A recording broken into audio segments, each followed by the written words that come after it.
Hey there. Welcome to Make More Love. This is the show for driven entrepreneurial men who want their life to be about more than just business success. They also want a passionate, aligned, and fun relationship with their spouse that lasts a lifetime. I'm your host, Ellen Dorian, and this is your space for straight-up, judgment-free conversations about creating a life where you handle the demands of business, relationships, and everything else in a holistic and fulfilling way. We're all about helping you be extraordinary in every way that matters. If you're new to the show, be sure to hit that follow or subscribe button right now so you never miss an episode. If you're serious about transforming your relationship and your life, staying connected here is your first step. And if you find today's conversation helpful, please share it with a friend who could use some new ideas for their own relationship. In the last episode, I talked about my recent experience at the Mediterranean Keto Wellness Retreat in Greece, where I made small but intentional changes every day. I saw firsthand how those little adjustments led to some pretty dramatic results, even in just the 1 week. And I promised I would cover this topic in more detail in a future episode. So today, we're going to do that. The power of small changes in relationships is something I've been thinking about a lot lately. Because, let's be real, when we look at the little things that make up our day-to-day, it's easy to overlook how much they can impact our connection with our partner. You know, it's a lot like building a bonfire. You start with this tiny spark, and at first it's hard to believe that small flame is going to turn into anything. But with a little patience and tending, it grows into something magnificent. And that's how it is with relationships too. I'm going to share with you something I've developed that I'm calling the Bonfire Framework that's going to help you with small intentional actions that keep the fire burning or even rebuild it from the embers if needed. But first, I want to talk about 3 key problems you might be facing and that the Bonfire Framework is designed to solve. The first one is a lack of consistent connection. If you feel like you and your partner are just passing by each other each day, you're not alone. Busy schedules, constant distractions can leave you feeling disconnected from each other even when you live under the same roof. Conversations turn into quick updates about the day, and gradually you realize you haven't shared anything meaningful in a long time. The second one is diminishing physical and emotional intimacy. Has sex in your relationship become less frequent and more predictable? Is it starting to feel more like an obligation or kind of a habit more than it is an exciting moment of intensity? It's kind of tough to admit that, but I think we all know that it happens to most couples at some point in their relationship. If you are finding it harder to connect physically and emotionally, it can lead to loneliness, resentment, and even acting out inappropriately. The third one is neglecting relationship maintenance. This one is a little sneaky. It's often easier to ignore little complaints or irritations by just tuning out your partner or letting your promises slide. It happens to everyone. But when small issues are consistently ignored or swept under the rug, they tend to pile up. Eventually, they grow into much bigger problems. And by the time you see that it's kind of out of control, things have already headed into this downward spiral of relationship decline that we definitely do not want. If you recognize your own relationship in any of these 3 problems, the Bonfire Framework is designed to help you avoid or reverse them. The concept of small changes is hardly new in the business world. Tons of books have been written on the topic. My inspiration for this framework comes from 2 of my favorites, which are James Clear's Atomic Habits and B.J. Fogg's Tiny Habits. Both of those focus on how small, consistent actions create lasting, meaningful change. Whether you're forming new habits or breaking old ones, these books show you step by step how to make big transformations over time. And that's what we're going to do here. We're going to apply those principles directly to your relationship. But before we jump into that, I want to let you know about something special I offer to my listeners. A lot of you have been reaching out with questions about your own relationships, and I want to help. So I'm offering this free relationship reset call. It's a quick 15 or so minutes, just you and me, where we get the lay of the land and we sketch out a plan to get you moving in the right direction. If you're thinking about scheduling a call, here are a few questions to ask yourself. Would you like to be sure that you're focusing on the most urgent and important issues in your relationship?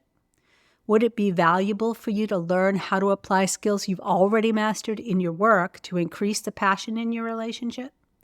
And would having an experience guide help you stay on track as you implement new strategies? If you answered yes, then let's connect. Just head over to Relationship Reset Call, grab your spot, and we'll jump on a call and figure everything out. Because honestly, and you know this as well as I do, if you let your relationship slide, the cost to you financially, socially, emotionally, and in every other way is just enormous. It will truly put a dent in your armor. So let's not let that happen. Let's get you on a trajectory to make more love in your life and with your wife. And we're back. So here's the Bonfire Framework, a simple step-by-step approach that builds a stronger, intimate relationship. All right, step 1 is to light the spark. This is how it starts. Bruce Springsteen says you can't start a fire without one. If you're not sure where to start, just go with the easiest thing that your partner mentions often. Or, if you know your partner's primary love language, do something that fits with that. Let's not overthink it. Just show that you're present and engaged in the relationship. Start simple, like send a playful or sexy text message, or pick up their favorite snack just because. One of my friends often picks up a small bag of Cool Ranch Doritos when he hits the gas station to fuel up his truck because he knows that those are his wife's favorite. Or, how about planning something low-key but just a little bit different? Actually, anything that breaks the routine is a good thing. So, for example, if you go out to dinner a lot, instead of going to one of your usual places, go to some place that you've never been, especially if there's a place that you've talked about going but have never been, because we all have a few of those, right? And finally, on this point, if things have been tense, don't go overboard. Just a little attentiveness can smooth things over. Ask how their day was, bring them a coffee or a snack. All you need to do is open the door to more connection. John Gottman, who's probably the world's leading expert on relationships, calls these things bids for connection. And you want to put out those bids for connection just like you'd put out bids for new projects in your business. Step 2 is to feed the flame. Once that spark is there, you've got to make sure it stays lit. Everyone knows the hardest part of getting a bonfire started is actually getting it started. So you sure don't want to have to keep doing that over and over again. Here are some ideas like that. Plan a little surprise, just like maybe a little fancier date night. There's a surprisingly big difference between going out to dinner because nobody wants to cook versus planning a nice dinner out. Do you see what I mean? Or leave a card or a note somewhere where you know that your partner's going to find it.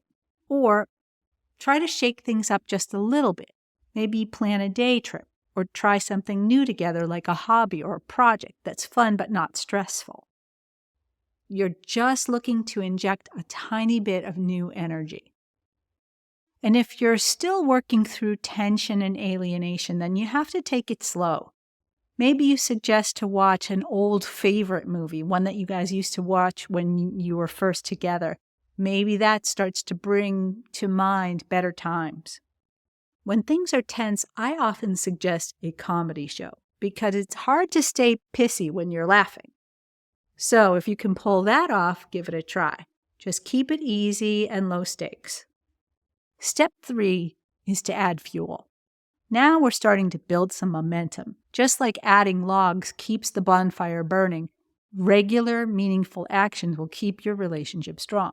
Make your date nights a regular thing, or plan some adventures, something that you haven't done before, something that keeps you both looking forward to the time you have together. These can be a little bit more involved because now you've got the momentum, but I still wouldn't go too wild with it. Keep it doable so you can keep doing it, because the consistency is much more important than the actual activity. Another important thing to do is to set aside time for some real conversations. Not just about logistics, but about things that matter to you both. If you like taking walks together, that's often a really good time for a deeper conversation because there are fewer distractions, fewer interruptions, but there's still time for silence and reflection. If you're working on rebuilding a relationship, the consistency thing cannot be overstated. Set reminders on your phone if you have to, and make sure you don't forget to check it. Make a promise to your partner that you'll talk honestly about things instead of burying them, and then keep that promise. Step number 4 is to bask in the warmth. After all of your effort, you want to be present and savor the closeness that you're building together, whether it's sharing a laugh, a quiet evening, just reflecting on how your relationship has changed over time. Take a moment to appreciate the warmth that you're creating together. Celebrate every win, no matter how small it is. A kind word, a peaceful conversation, being able to sit in the same room, recognize the progress, and just keep it going. Let's talk about how to apply the Bonfire Framework, because it very much depends on the overall health of your relationship. Next, we'll go through the 3 stages of connection, and I'll give you examples of how to apply the Bonfire Framework to each stage. Stage 1 is solid. Your relationship has a strong emotional and physical connection, but it's important to be proactive to prevent routine and boredom from creeping in. Even in great relationships, life gets busy and it's easy to let other things take priority. Back when I was dating my husband, I remember being damn busy, probably every bit as busy as I am now, if not even more. But I always made time to do special things for him and with him because I wanted to impress him. I didn't see it as a chore. And if you keep doing those little things, even after years together, you can head off a lot of trouble before it even starts. Stage 2 is a stagnant relationship. At this stage, boredom and apathy begin to take root and your relationship might feel more routine. You're not necessarily fighting, but there's not much excitement either. Conversations are mainly focused on logistics, who's picking up the kids, what needs to be done around the house, but you don't talk about big things and you don't share much passion anymore. Most couples do end up here at some point. Everything looks fine on the surface, but there's this feeling of just going through the motions. That spark that used to make everything exciting is gone, and you probably both wonder if this is all there is. Stage 3 is a struggling relationship. At this stage, you might be living separate lives under the same roof. One or both of you may have emotionally checked out, and you might not even be able to talk without fighting or giving each other the cold shoulder. There's a real risk of separation or divorce at this stage. I had a client at exactly this stage. Every session, he'd tell me the same stories about all the hurts and the frustrations, but he didn't seem motivated to change anything. But he didn't want to lose his relationships with his adult children and grandchildren. That became his reason to repair the relationship with his wife, even though he knew he didn't want to stay in the marriage. These 3 stages of solid, stagnant, or struggling correspond roughly to the DivCon stages we talked about back in Make More Love episode 16. If you haven't listened to that, or even if you have, it might be helpful to go back and check it out. Now, if you've identified the stage of your relationship and you've decided to apply the Bonfire Framework, you might have a few concerns about how it will work for you. So let's talk about the 3 most common questions I get. The first one is, how long will it take to see a difference? And that really depends on how your relationship is right now. You might notice some improvements in a week or 2 just by lighting that spark and feeding the flame. Stick with it, and after a couple of months, you should start to feel some real change. Keep fueling the fire consistently, and the warmth will build over time. The second question is, doesn't it take 2 people to fix this? And yeah, in the long run, that's true, but it's okay for you to go first. If your partner isn't fully engaged right now, you can still start this process yourself. When you do, you'll create a positive environment that your partner will notice even if they don't acknowledge it and even if they don't respond right away. It's very hard to stay frosty when someone's building a bonfire right next to you. So just get started and stick with it. The third question is, what if my partner is unreceptive or even suspicious? It happens. Your partner might be wondering if you have some kind of ulterior motive. If that's the case, you've got to be patient and don't push too hard. Focus on genuine actions that feel natural to you but don't demand a response. In addition, you might say something like, I just want to make our life together work better. Knowing why you're acting differently lets your partner regulate their response so the suspicion cools down on its own. So those are the 3 common questions. If you have more, please feel free to reach out. Here's something important to remember. You need to have fun with this. Think back to when you were first dating and you were planning exciting dates and surprising each other and doing things just because. You can reclaim that excitement. Even in the middle of your everyday chaos, you can actually get a little bit of a buzz by putting a bit of effort into your relationship. Just keep it easy so it's not a chore and you might find yourself wanting to do more and more. We're starting to wrap up, so here are 3 key points I hope you'll take away from today's episode. Number 1 is small actions make a big difference. And I think I've said about as much of that as I can say. Number 2 is consistency is key. Building a bonfire isn't a one-time event. You've got to keep it going over time, keep the momentum, and don't let it go out. And number 3 is enjoy the process. Relationships are meant to be fun and enjoyable. I know you know that. Keep things light and remember to enjoy every small action that brings you closer together. If you need help figuring out where to start, let's connect. I'd love to help you get your bonfire going.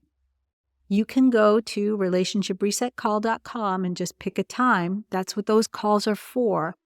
They're free and they're pretty quick, so you've really got nothing to lose. Or just drop me a message. All my coordinates are in the show notes. And one more thing, if you haven't listened to the DivCon episode yet, go check it out. It's Make More Love episode 16. It'll give you even more insights on where your relationship stands. All right, I hope today's episode added some real value to your life. If you are ready for more support, ideas, or just someone to brainstorm with, here are 3 ways to get that. 1 is to join our private and free Passionate Partners Insider community on Facebook for exclusive content and resources. Number 2 is to visit our website and our social channels to learn more about our programs, workshops, and private coaching options. That's passionatepartnersproject.com. And number 3, if you want to dive into your specific situation, book a free relationship reset call with me. Whether it's a minor tune-up or a major overhaul, we'll make a plan to get you back on track. Just head over to relationshipresetcall.com to set that up. You'll find everything you need, including the links to everything I've mentioned and my personal email right in the show notes. I'll be here whenever you're ready. And now I've got a request. I could really use your help to get the word out about Make More Love. First, if you haven't already, please hit follow and subscribe on whatever platform you prefer. And when you do that, it helps more people find the show, and it makes sure you don't miss anything. And second, even more important, leaving a review will really help me grow our community so we can reach even more people. And finally, if you know someone who's struggling in their relationship, please share the show with them. A simple share from you could be life-changing for them. So thank you so much for spreading the word. I'm Ellen Dorian. That's what I've got for you today. I believe you had good reasons for choosing the partner you have. My mission is to help you reconnect with those reasons and discover new ways to make more love in your life and with your wife.